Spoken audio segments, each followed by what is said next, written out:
Tässä jaksossa vierailemme Plitvice kansallispuistossa Kroatiassa, joka sijaitsee Kroatian vuoristojen alueella. Plitvicen kansallispuisto on Kroatian vanhin ja suosituin turistinähtävyys. Se on ollut Unescon maailmanperintökohde vuodesta 1979.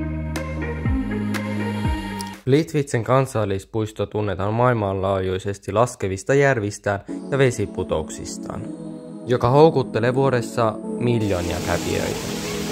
Kesäisin määrä on suuri. Puistoissa vesiputoukset ja järvet ovat kuuluisia vaihtelevista väreistään.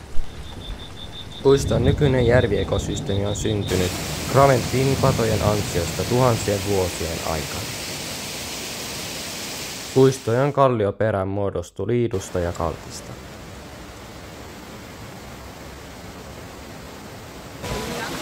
Puistossa kulkemisen kannattaa myös varata aikaa.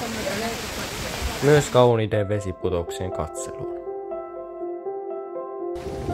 Plitvicen kansallispuisto on ehdottomasti vierailun arvoinen. Se on Kroatian hienoimpia nähtävyyksiä. Seuraavassa jaksossa. Nyt näkemiin.